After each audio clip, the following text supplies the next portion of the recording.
ನಮಸ್ಕಾರ. ರಿವ್ಯೂ ಚಾನಲ್ಗೆ ಸ್ವಾಗತ. ನಾನು ಸೌಖ್ಯ ಗಾಂವ್ಕರ್.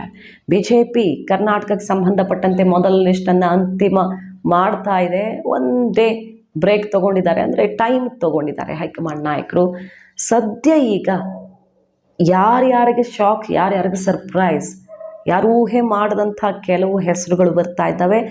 ಹಾಗೆ ಕೆಲವು ಹೆಸರುಗಳು ಡ್ರಾಪ್ ಆಗೋ ಬಗ್ಗೆನೂ ಕೂಡ ದಿಢೀರ್ ಸುದ್ದಿಗಳು ಬರ್ತಿದ್ದಾವೆ. ಮಂಡೇ ಸಂಜೆ ಅಷ್ಟೊತ್ತಿಗೆ ಲಿಸ್ಟ್ ಔಟ್ ಆಗೋದು ಖಚಿತ ಅಂತ ಹೇಳಲಾಗ್ತಾ ಇತ್ತು. ಯಾರ್ಯಾರ ಹೆಸರು ಈಗ ಕೊನೆ ಕ್ಷಣದಲ್ಲಿ ಕೇಳಿಬರ್ತಿರೋದು ಮಾಹಿತಿ ಮುಂದೆ ಇಡ್ತಾ ಇದ್ದೀವಿ. ಮಿಸ್ ಮಾಡಿದ್ರೆ ನಮ್ಮ ಚಾನಲ್ನ ಸಬ್ಸ್ಕ್ರೈಬ್ ಮಾಡಿ, ಹಾಗೆ ನಿಮ್ಮ ಅಭಿಪ್ರಾಯ ಕಮೆಂಟ್ ಮಾಡಿ ತಿಳಿಸಿ. ಒನ್ ಬೈ ಒನ್ ನೋಡ್ತಾ ಹೋಗೋಣ. ತುಮಕೂರಿಗೆ ದೊಡ್ಡ ಜಟಾಪಟಿ ಆಯಿತು. ಮಾಧುಸ್ವಾಮಿ ವರ್ಸಸ್ ಸೋಮಣ್ಣ. ಇನ್ನೂ ಬೇರೆ ಬೇರೆ ಸ್ಥಳೀಯ ನಾಯಕರುಗಳು ಕೂಡ ಪ್ರಯತ್ನ ಮಾಡಿದ್ರು, ಆದರೆ ಸೋಮಣ್ಣವರಿಗೆ ಟಿಕೆಟ್ ಅಂತಿಮ ಅನ್ನೋದು ಸಿಗ್ತಾ ಇರುವ ರಿಪೋರ್ಟ್. ಮಾಧುಸ್ವಾಮಿ ಅವರನ್ನು ಸಮಾಧಾನ ಮಾಡೋ ಜವಾಬ್ದಾರಿ ಯಡಿಯೂರಪ್ಪನವರು ಕೊಡಲಾಗಿದೆ.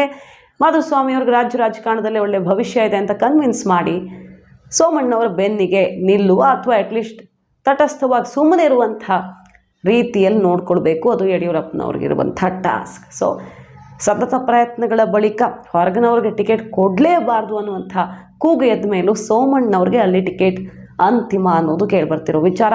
ಮುದ್ದಹನುಮೇಗೌಡರು ವರ್ಸಸ್ ಸೋಮಣ್ಣ. ಮುದ್ದಹನುಮೇಗೌಡರಿಗೆ ಒಳ್ಳೆ ಚಾನ್ಸ್ ಇದೆ ಅನ್ನೋದು ಕಾಂಗ್ರೆಸ್ನ ರಿಪೋರ್ಟ್. ತುಮಕೂರು ನಾವು ಆರಾಮಾಗಿ ಗೆಲ್ತೀವಿ ಸೋಮಣ್ಣವರು ಬಂದು ನಿಂತ್ರೆ ಅಂತ. ಕಾದು ನೋಡಬೇಕು ಬಿಜೆಪಿಯ ಈ ಲೆಕ್ಕಾಚಾರ ವರ್ಕೌಟ್ ಆಗುತ್ತಾ ಅಂತ. ಇನ್ನು ಮೈಸೂರು ದೊಡ್ಡ ಮಟ್ಟದಲ್ಲಿ ಸುದ್ದಿ ಆಯಿತು. ಪ್ರತಾಪ್ ಸಿಂಹ ಅವ್ರಿಗೆ ಇದುವರೆಗೂ ಆ ಸುಳಿವಿರಲಿಲ್ಲ, ವಿರೋಧ ಇತ್ತು, ಬಟ್ ಟಿಕೆಟ್ ಮಿಸ್ ಆಗಬಹುದು ಅನ್ನೋ ಸುಳಿವಿರಲಿಲ್ಲ. ದಿಢೀರಂತ ಡೆಲ್ಲಿಯಿಂದ ಶಾಕಿಂಗ್ ನ್ಯೂಸ್ ಬಂತು. ಯದುವೀರ್ ಅವ್ರಿಗೆ ಅಮಿತ್ ಶಾ ಅವರೇ ಕಾಲ್ ಮಾಡಿದ್ದಾರೆ ಅಂತ. ಯದುವೀರ್ ಅವರೇನಾದರೂ ನಿಂತರೆ ಬರೀ ಮೈಸೂರಲ್ಲ, ಮಂಡ್ಯ, ಚಾಮರಾಜನಗರ, ಬೇರೆ ಬೇರೆ ಕ್ಷೇತ್ರಗಳಲ್ಲಿ, ಸುತ್ತಮುತ್ತಲಿನ ಕ್ಷೇತ್ರಗಳಲ್ಲೂ ಪ್ರಭಾವ, ರಾಜ ಮನೆತನದ ಮೇಲಿರುವಂಥ ವಿಶೇಷ ಪ್ರೀತಿ ಗೌರವ ನಮಗೆ ವರ್ಕೌಟ್ ಆಗುತ್ತೆ. ಅವರಲ್ಲಿ ಪ್ರಚಾರಕ್ಕೆ ಬರೋದ್ರಿಂದ ಚಾಮರಾಜನಗರದಲ್ಲೆಲ್ಲ ಬಿ ಜೆ ಪಿಗೆ ಸ್ವಲ್ಪ ಟೆನ್ಷನ್ ಇದೆಯಲ್ವ, ಅಷ್ಟು ಸಲೀಸಿಲ್ಲ ಈ ಸಲ. ಕಾಂಗ್ರೆಸ್ಸಲ್ಲಿ ನಿರೀಕ್ಷೆ ಇಟ್ಕೊಂಡಿದೆ ಹೆಚ್ಚಿಗೆ, ಅಲ್ಲೆಲ್ಲ ಅನುಕೂಲ ಆಗತ್ತೆ ಅನ್ನುವಂಥ ಯೋಚನೆಯಲ್ಲಿ ಯದುವೀರ್ ಅವ್ರಿಗೆ ಮಣೆ ಹಾಕೋದಕ್ಕೆ ಮುಂದಾಗ್ತಾ ಇದೆ B J P. So Pratap Simha ಅವರು ಕೊನೆ ಕ್ಷಣದವರೆಗೂ ನನಗೆ ಸಿಗತ್ತೆ, ಚಾಮುಂಡೇಶ್ವರಿ ತಾಯಿ ಇದ್ದಾಳೆ, ಜನರ ಆಶೀರ್ವಾದ ಇದೆ, ಕಾಯ್ತಾರೆ, ನನಗೆ ಕೆಲಸ ಇಂಥದ್ದು ಒಂದು ಮಾಡಿಲ್ಲ ಅಂತ ಹೇಳಿಬಿಟ್ರೆ ನಾನು ಅದಕ್ಕೆ ಒಪ್ಪಿಕೊಂಡು ತಲೆ ಬಾಗ್ತೀನಿ, ಆದರೆ ಏನು ಮಾಡಿಲ್ಲ, ಯಾಕೆ ನನಗೆ ಟಿಕೆಟ್ ಮಿಸ್ ಆಗುತ್ತೆ ಅನ್ನೋ ಪ್ರಶ್ನೆ ಎತ್ತುತ್ತಾ ಇದ್ದಾರೆ. ಬಟ್ ಡೆಲ್ಲಿಯಿಂದ ಬರ್ತಿರೋ ಸುದ್ದಿ ಯದುವೀರ್ ಅವ್ರಿಗೆ ಟಿಕೆಟ್ ಅಂತ. ಕಾದು ನೋಡಬೇಕು. ಜೆ ಪಿ ಅಭ್ಯರ್ಥಿಗಳ ಮೊದಲ ಪಟ್ಟಿ ಫೈನಲ್ ಮಾಡೋ ಹೊತ್ತಲ್ಲೇ JDSಗೆ ಯಾವ ಕ್ಷೇತ್ರ ಅನ್ನೋದು ಕೂಡ ಕ್ಲಿಯರ್ ಆಗ್ತಾ ಇದೆ, ಫೈನಲ್ ಆಗ್ತಾ ಇದೆ. ಮಂಡ್ಯ, ಹಾಸನ, ಕೋಲಾರ ಮೂರನ್ನು ಬಿಟ್ಟು ಕೊಡೋದು ಅಂತಿಮ ಆಗಿದೆ. ಮೊನ್ನೆ ತೋಟದ ಮನೆ ಮೀಟಿಂಗಲ್ಲೂ ಕೂಡ ಇದು ಚರ್ಚೆಯಾಗಿದ್ದು, ಅವತ್ತೇ ಸುಳಿವು ಸಿಕ್ಕಿತ್ತು, ಈಗ ಅಂತಿಮ ಆಗ್ತಾ ಇದೆ. ಬೆಂಗಳೂರು ಗ್ರಾಮಾಂತರದಿಂದ ಮಂಜುನಾಥ್ ಅವ್ರನ್ನ ಸ್ಪರ್ಧೆ ಮಾಡಿಸೋದಕ್ಕೆ ಹೈಕಮಾಂಡ್ ಶತಾಯಗತ ಎಲ್ಲ ಪ್ರಯತ್ನ ಮಾಡ್ತಿದೆ, ಬಟ್ ಅವ್ರು ಸ್ವಲ್ಪ ಹಿಂದೇಟು ಹಾಕ್ತಿದ್ದಾರೆ. ಮೈಸೂರಲ್ಲಿ ಕೊಡಿ, ನನಗೆ ತುಂಬ ಪರಿಚಿತ ಇರೋ ಕ್ಷೇತ್ರ, ಆತ್ಮೀಯ ಜನ ಇದ್ದಾರೆ, ನನಗೆ ಓದಿ ಬೆಳೆದಿದ್ದೆಲ್ಲ ಅಲ್ಲೇ, ಹಾಗಾಗಿ ನನಗೆ ಪೂರಕವಾಗಿದೆ, ಅಲ್ಲಿ ಕೊಡಿ ಅಂತಲೂ ಕೇಳ್ತಿದ್ದಾರೆ. ಬಟ್ ಮಂಜುನಾಥ್ ಅವ್ರಿಗೆ ಮೈಸೂರು ಕೊಡೋದ್ರಿಂದ BJP ಲಾಭ ನಷ್ಟ ಲೆಕ್ಕ ಹಾಕಲೇಬೇಕಾಗತ್ತಲ್ಲ. ಸೊ ಮಂಜುನಾಥ್ ಅವ್ರನ್ನ ಏನಾದರೂ ಮಾಡಿ ಒಪ್ಪಿಸ್ಬೇಕು ಅಂತ ಪ್ರಯತ್ನಿಸ್ತಿದ್ದಾರೆ. ದೇವೇಗೌಡರನ್ನ ಒಪ್ಪಿಸತ್ತ ಹೈಕಮಾಂಡ್, ಕಾದು ನೋಡಬೇಕು. ಅಮಿತ್ ಶಾ ಅವರೇ ಖುದ್ದು ಕರೆ ಮಾಡಿದ್ದಾರೆ ಯದುವೀರ್ ಅವ್ರಿಗೆ, ಮಂಜುನಾಥ್ ಅವ್ರಿಗೆ, ಇಬ್ರಿಗೂ ಅನ್ನೋ ಸುದ್ದಿ. ಸೊ ಬೆಂಗಳೂರು ಗ್ರಾಮಾಂತರದಲ್ಲಿ ಮಂಜುನಾಥ್ ಅವರನ್ನೇ ಸ್ಪರ್ಧೆ ಮಾಡಿಸೋ ಪ್ರಯತ್ನ ಆಗ್ತಿದೆ. ಅಕಸ್ಮಾತ್ ಆಗದೆ ಹೋದರೆ ಯೋಗೇಶ್ವರ್ ಅವರು ಕೊಡ್ತಾರಾ, ಯಾರಿಗೆ ಕೊಡ್ತಾರೋ ಕಾದು ನೋಡಬೇಕು. ಇನ್ನು ಬೆಂಗಳೂರು ವ್ಯಾಪ್ತಿಯಲ್ಲಿ ನೋಡೋದಕ್ಕೆ ಹೋದರೆ ಈಗ ಬೆಂಗಳೂರು ಕೇಂದ್ರದ ಬಗ್ಗಿದ್ದ ಡೌಟ್ ಕ್ಲಿಯರ್. ರಾಜೀವ್ ಚಂದ್ರಶೇಖರ್ ಬರ್ತಾರ ಅನ್ನೋದಿತ್ತು, ಈಗ PC ಮೋಹನ್ ಅವ್ರಿಗೆ ಕ್ಲಿಯರ್ ಆಗ್ತಾ ಇದೆ. ಉತ್ತರ ಮತ್ತು ದಕ್ಷಿಣ, ಉತ್ತರದಲ್ಲಿ ಸದಾನಂದ ಗೌಡ್ರಿಗೆ ಇಲ್ಲವೇ ಇಲ್ಲ. ದಕ್ಷಿಣದಲ್ಲಿ ತೇಜಸ್ವಿ ಸೂರ್ಯ ಅವ್ರಿಗೂ ಡೌಟ್ ಇದೆ. ನಿರ್ಮಲಾ ಸೀತಾರಾಮನ್ ಅವರು ತಮಿಳುನಾಡು, ಕನ್ಯಾಕುಮಾರಿಗೆ ಹೋಗಬಹುದು. ಆದರೆ ಜೈಶಂಕರ್ ಅವರು ಬೇರೆ ಹೊರಗಡೆ ಕರ್ನಾಟಕಕ್ಕೆ ಬಂದರೆ ಅವರು ಬರ್ತಾರೆ, ಅದು ಬಿಟ್ಟರೆ ಬೇರೆ ರಾಜ್ಯಗಳಲ್ಲಿ ಸ್ಪರ್ಧೆ ಮಾಡೋ ಚಾನ್ಸಸ್ ತೀರಾ ಕಡಿಮೆ ಇದೆ. ಬಂದರೆ ಅವ್ರು ಕರ್ನಾಟಕಕ್ಕೆ ಬರ್ತಾರೆ. ಕರ್ನಾಟಕಕ್ಕೆ ಬಂದರೆ ಬಹುತೇಕ ದಕ್ಷಿಣ ಕ್ಷೇತ್ರ. ಆಗಾಗ ಅಲ್ಲಿ ಇಲ್ಲಿ ಒಂದಿಷ್ಟು ಸೆಮಿನಾರ್ ಎಲ್ಲ ಅವರು ಸದ್ದಿಲ್ಲದೆ ಅಟೆಂಡ್ ಮಾಡ್ತಿದ್ದಾರೆ ಅನ್ನೋ ಸುದ್ದಿನೂ ಇದೆ. ಕಾಲೇಜು ವಿದ್ಯಾರ್ಥಿಗಳ ಜೊತೆ ಸಂವಾದ ಎಲ್ಲ, ಹಾಗಾಗಿ ತಯಾರಿಯೂ ಆಗ್ತಿದ್ದಂಗೆ ಕಾಣಿಸ್ತಾ ಇದೆ. ತೇಜಸ್ವಿ ಸೂರ್ಯ ಅವ್ರಿಗೂ ಆಘಾತ ಎದುರಾದರೂ ಆಗಬಹುದು, ನೋಡ್ಬೇಕು. ಅದು ಕೂಡ ಇನ್ನೂ ಕ್ಲಿಯರ್ ಆಗ್ತಿಲ್ಲ. ಉತ್ತರಕ್ಕೆ ಯಾರು? ಸದಾನಂದ ಗೌಡ್ರಿಗೆ ಇಲ್ಲ. ಶೋಭಾ ಕರಂದ್ಲಾಜೆ ಅವ್ರನ್ನ ಕರ್ಕೊಂಡು ಬರ್ತಾರಾ? ಚಾನ್ಸಸ್ ಇದೆ, ಯಾಕಂದರೆ ಚಿಕ್ಕಮಗಳೂರಲ್ಲಿ ತುಂಬ ವಿರೋಧ ಇದೆ. ಬಟ್ ಹೈಕಮಾಂಡ್ ಮಟ್ಟದಲ್ಲೂ ಶೋಭಾ ಅವ್ರ ಮೇಲೆ ಬೇಸರ ಇಲ್ಲ. ಯಡಿಯೂರಪ್ಪನವರು ತುಂಬ ಪ್ರಯತ್ನ ಮಾಡ್ತಿದ್ದಾರೆ, ವಿರೋಧದ ನಡುವೆಯೂ ಅವ್ರಿಗೆ ಟಿಕೆಟ್ ಕೊಡಬೇಕು ಅಂತ. ಸೊ ಸಿ ಟಿ ರವಿ ಅವ್ರನ್ನೂ ಸಮಾಧಾನ ಮಾಡಿ ಶೋಭಾ ಕರಂದ್ಲಾಜೆ ಅವ್ರನ್ನೂ ಉಳಿಸ್ಕೊಳ್ಳೋ ಥರ ರಣತಂತ್ರ ಮಾಡಿದರೆ ಮಾಡಬೇಕು, ಇಲ್ಲ ಉತ್ತರಕ್ಕೆ ಸರ್ಪ್ರೈಸ್ ಯಾವುದಾದ್ರೂ ಕಾದಿದ್ದಂಗಿದೆ. ಬಟ್ ಸದಾನಂದ ಗೌಡ್ರಿಗಂತೂ ಬಹುತೇಕ ಟಿಕೆಟ್ ಇಲ್ಲ ಅನ್ನೋದು ಅಂತಿಮ ಆಗಿರೋ ವಿಚಾರ. ದಕ್ಷಿಣ ಕನ್ನಡದಲ್ಲಿ ನಳಿನ್ ಕುಮಾರ್ ಕಟೀಲ್ ಅವ್ರನ್ನ ಶತಾಯಗತಾಯ ಹೊರಗಿಡೋಕೆ ಯಡಿಯೂರಪ್ಪನವರು ಪ್ರಯತ್ನ ಮಾಡ್ತಿದ್ದಾರೆ. ಬಟ್ ಸಂತೋಷ್ ಅಷ್ಟೇ ಒತ್ತಡ ಹಾಕಿ ಉಳಿಸ್ಕೊಳ್ಳೋ ಪ್ರಯತ್ನ ಮಾಡ್ತಿದ್ದಾರೆ. ಯಡಿಯೂರಪ್ಪನವ್ರಿಗಿಂತ ಅಲ್ಲಿ RSS ಮಾತು ನಡೆಯುತ್ತೆ. ಯಡಿಯೂರಪ್ಪನವ್ರ ಪ್ರಭಾವದಿಂದನೇ ದಕ್ಷಿಣ ಕನ್ನಡದಲ್ಲಿ ಎಲ್ಲ ಫೈನಲ್ ಆಗಲ್ಲ. ಆ ಕ್ಷೇತ್ರಕ್ಕೆ ಸೀಮಿತವಾಗಿ ನೋಡೋಕೆ ಹೋದರೆ ಸ್ಥಳೀಯ RSS ಮುಖಂಡರ ವಿರೋಧವೂ ಇದೆ ಕಟೀಲ್ ಅವ್ರಿಗೆ, ಹಿಂದೂ ಕಾರ್ಯಕರ್ತರ ವಿರೋಧವೂ ಇದೆ, ಸ್ಥಳೀಯವಾಗಿ ಜನರ ವಿರೋಧನೂ ಒಂದು ಹಂತಕ್ಕಿದೆ.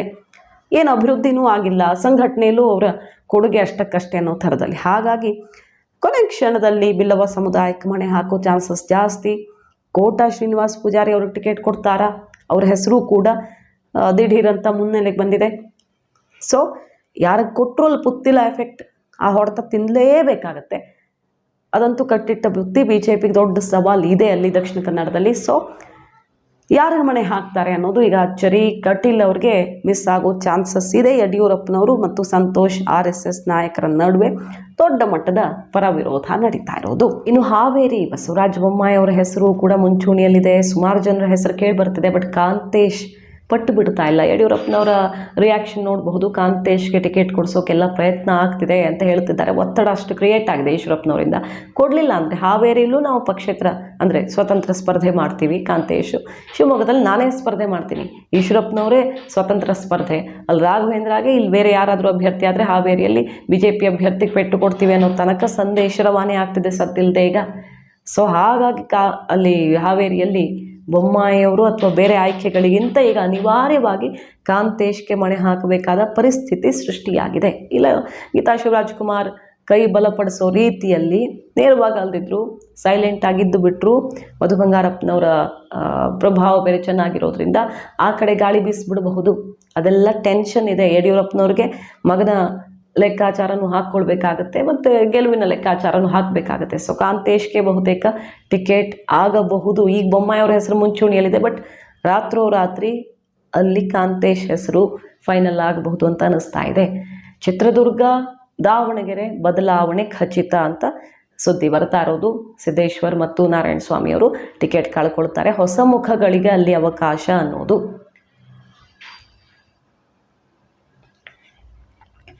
ಇನ್ನು ನಾವು ಆರಂಭದಲ್ಲೇ ಹೇಳಿದ ಹಾಗೆ ಮೈಸೂರು ಬದಲಾವಣೆ ವಾತಾವರಣ ಕಂಡು ಬರ್ತಿದ್ರು ಕೂಡ ಇದು ಒಂದಾಗಿರಬಹುದು. ಪ್ರತಾಪ್ ಸಿಂಹ ಅವರ ನೇಮ್ ಡ್ರಾಪ್ ಮಾಡ್ತೀವಿ ಅನ್ನೋ ಸುದ್ದಿಯನ್ನು ಬಿಟ್ಟು ಹೈಕಮಾಂಡ್ ಕಡೆಯಿಂದಾನೆ ಹೇಗಿದೆ ರಿಯಾಕ್ಷನ್?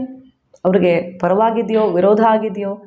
ಅವರ ಪರ ಜನ ಯಾವ ರೀತಿ ಅಭಿಪ್ರಾಯ ಕೊಡ್ತಿದ್ದಾರೆ? ಅವ್ರಿಗೆ ಟಿಕೆಟ್ ಮಿಸ್ ಆಗುತ್ತೆ ಅಂದರೆ ಹೇಗಿದೆ ಗ್ರೌಂಡ್ ರಿಪೋರ್ಟ್ ಅನ್ನೋದನ್ನು ಟೆಸ್ಟ್ ಮಾಡೋದಕ್ಕೂ ಇಂಥ ಸುದ್ದಿಯನ್ನು ಡೆಲ್ಲಿ ಕಡೆಯಿಂದಾನೇ ಹರಿಬಿಟ್ಟಿರಬಹುದು. ಆ ಚಾನ್ಸಸ್ಸು ಇರುತ್ತೆ. ಎಲೆಕ್ಷನ್ ಅಂದಾಗ ಇವು ಆಗುತ್ತೆ. ಸೊ ಈಗ ಯದುವೀರವ್ರ ಹೆಸರು ದಿಢೀರಂತ ಮುಂಚೂಣಿಗೆ ಬಂತು. ಆದರೆ ಕೊನೆ ಕ್ಷಣದಲ್ಲಿ ಪ್ರತಾಪ್ ಸಿಂಹ ಅವ್ರ ಟಿಕೆಟನ್ನು ಉಳಿಸಿಕೊಂಡ್ರೂ ಕೂಡ ಅಚ್ಚರಿ ಪಡಬೇಕಾಗಿಲ್ಲ. ಬಾಗಲಕೋಟೆಯಿಂದ ಇಲ್ಲ ಬೆಳಗಾವಿಯಿಂದ ಯತ್ನಾಳ್ ಅವ್ರು ನಿಲ್ಲಿಸೋ ಪ್ರಯತ್ನ ಸಿಕ್ಕಾಪಟ್ಟೆ ಆಗ್ತಿದೆ ಯಡಿಯೂರಪ್ಪನವ್ರ ಕಡೆಯಿಂದ. ಬಟ್ ಅವರು ಒಪ್ಪಿಕೊಳ್ತಿಲ್ಲ, ಯತ್ನಾಳ್ ಅವರು ಒಪ್ಪಿಕೊಳ್ತಿಲ್ಲ. ಹೈಕಮಾಂಡ್ ಏನಾದರೂ ಅಚ್ಚರಿಯ ನಿರ್ಧಾರ ತೊಗೊಂಡ್ರೆ ಹೇಳೋಕ್ಕಾಗಲ್ಲ. ಚಾನ್ಸಸ್ ಕಡಿಮೆ. ಇಲ್ಲ ಇರೋರನ್ನೇ ಕಂಟಿನ್ಯೂ ಮಾಡ್ತಾರೆ. ಗದ್ದಿಗೌಡರಿಗೆ ಟಿಕೆಟ್ ಕೊಡ್ತಾರೆ. ಬೆಳಗಾವಿಯಿಂದ ಶೆಟ್ಟರ್ ಸ್ಪರ್ಧೆ ಮಾಡೋದು ಬಹುತೇಕ ಅಂತಿಮ. ಬಾಗಲಕೋಟೆಗೆ ಯತ್ನಾಳ್ ಹೆಸರು ಕೇಳಿ ಬರ್ತಿದೆ ಕೊನೆ ಕ್ಷಣದಲ್ಲಿ. ಇದಿಷ್ಟು ಮಹತ್ವದ ಬದಲಾವಣೆಗಳು ಎಲ್ಲೆಲ್ಲ ಆಗಬಹುದು ಅನ್ನೋ ವಿಚಾರ.